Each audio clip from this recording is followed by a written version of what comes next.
కాంగ్రెస్ వాళ్ళు అవ్వ అంటారు, అయ్యా అంటారు, అమ్మ అంటారు, అక్క అంటారు, చెల్లె అంటారు, వదినే అంటారు, కోడలు అంటారు, వరుసలు కలుపుతారు, తమ్మి అంటారు, బామ్మరిది అంటారు, వరుసలు కలుపుతారు. మళ్ళా మాకే గుద్దుర్రి, మళ్ళా రేవంత్ రెడ్డి ఉన్నాడు, మీకు ఇది చేస్తాం అది చేస్తాం, అల్లం బెల్లం ఇందిరమ్మ పథకం అంటారు, ఇది అంటారు అది అంటారు, మళ్ళా అరిచేతుల స్వర్గం మళ్ళా చూపెడతారు. మళ్ళా నమ్మి మోసపోతే ఈసారి మోసం జరిగితే మనని ఎవడు కాపాడలేడు.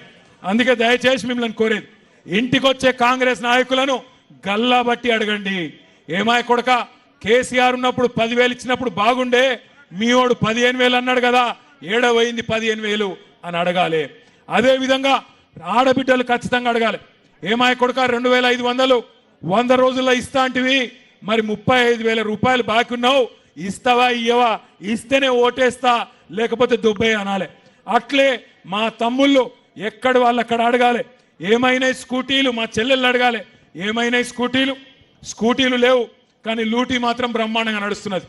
మంచిగా బ్రహ్మాండంగా ఆడ మహేశ్వరం కాడ రింగ్ రోడ్ కాడ తుక్కుగూడ కాడ మొదలు పెడితే ఇక్కడ దాకా రేవంత్ రెడ్డి ఆయన అన్నదమ్ములు ఏం చేస్తాను ఎరికేనా, నీకు దండం పెడతారా భయ్ ఆగు, ఆయనక చెవులకెళ్ళి ఒకటి దొరికింది నాకు, నీకు దండం పెడతా ఆగే, అరే నీకు దండం పెడతా ఆగురా భయ్. అయితే ఏం చేస్తున్నారు ఎరికేనా, 4th సిటీ అట, ఫ్యూచర్ సిటీ అట, AI సిటీ అట. ఆడికేం చిందాక ఒకటే డ్రామా చేస్తున్నాడు. డ్రామా ఏంది అంటే ఆడికే లీడికి ఎల్దండ కాడ రేవంత్ రెడ్డి కుటుంబానికి ఎలక్షన్లకు ముందే 500 ఎకరాలు ఉండే, ఇప్పుడు నిన్నయాల మళ్ళీ ఒక 1000 ఎకరాలు దొబ్బేసిండు. ఒక 1000 ఎకరాలు, ఒకటి కాదు రెండు కాదు, 1000 ఎకరాలు సంపాదించుకున్నాడు. ఇప్పుడు నిన్నయాల కొత్త కథ మొదలు పెట్టిండు. మన మా జైపాల్ యాదవ్ సాబు కొంతమంది రైతులను తీసుకొచ్చిండు మా కాడికి. ఏందన్నా అంటే కొత్తగా వాళ్ళ అత్తగారు ఊరికట పెద్ద రోడ్ వేసుకుంటాడట అత్తగారు ఊరికి. ఎందుకో నేను అడిగితే ఎందుకేమున్నదన్నా, ఓ 1000-1200 ఎకరాలు తీసుకున్నాడు, అక్కడ భూముల రేట్లు పెంచుకునేందుకు కథలు పడుతున్నాడు రేవంత్ రెడ్డి అని చెప్పాడు. కరెక్టేనని చెప్పేది, కేవలం స్వార్థం తప్ప ఆయనకు వేరే విషయం తెలియదు. రియల్ ఎస్టేట్ తప్ప స్టేట్ గురించి ఫిగర్ లేదు. రియల్ ఎస్టేట్ కూడా వేరే వాళ్ళకి లాభం అయితే కూడా ఆయనకే లాభం కావాలి, ఆయన కడుపే నిండాలి. ఎవరి భూములున్నా మనమే కొట్టేయాలి తప్ప ఇంకోళ్ళకి ఇచ్చే బాపత్ కాదు ఇది. గసంటి రేవంత్ రెడ్డిని పొరపాటున కూడా నమ్మకండి. వెనకకెళ్ళి మా తమ్ముడు చెప్తున్నాడు, సర్పంచ్ గారు అన్నా సర్పంచుల బిల్లులు ఒక్కసారి ఆలోచన చేయండి. సర్పంచులు పాపం కేసీఆర్ గారు ఉన్నప్పుడు పాపం వాళ్ళు 1-2 కాదు, ఇలా ఏ ఊరికి పోయినా వైకుంఠ ధామాలు, డంపింగ్ యార్డ్లు, శ్మశాన వాటికలు, పల్లె ప్రకృతి వనాలు అన్ని కూడా కట్టినరు. చాలా చోట్ల EGSలో కూడా బిల్డింగులు కట్టినరు, నల్లాలు కూడా వాళ్ళే పెట్టించారు.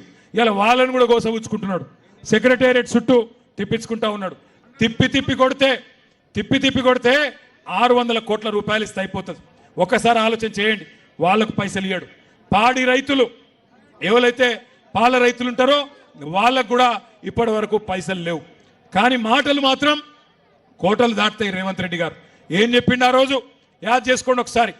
మొదటి సంతకం అన్నాడు రుణమాఫీ.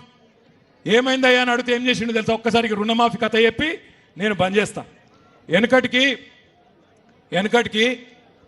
రేవంత్ రెడ్డి అసంటోడు ఒకడు ఉండే, వాడు చిన్నప్పటి నుంచే మీ కల్వకృతులనే పెరిగినట్టున్నాడు. ఆయనకి ఇక్కడ ఈ తాలూకాలనే. ఆయనతో చిన్నప్పటి నుంచి చదువు రాలేదు, అన్ని చెడు తిరుగులు చిన్నప్పటి నుంచి అలవాటైనాయి. జరదా బుక్కుడు, గుట్కా తినుడు, మందు కొట్టుడు, అన్ని దిక్కుమాలిన అలవాట్లు అన్నీ చిన్నప్పటి నుంచే అయినాయి. అట్లే పెరిగి 16-17 ఏళ్ళకి వచ్చిండు ఆ పిల్లగాడు.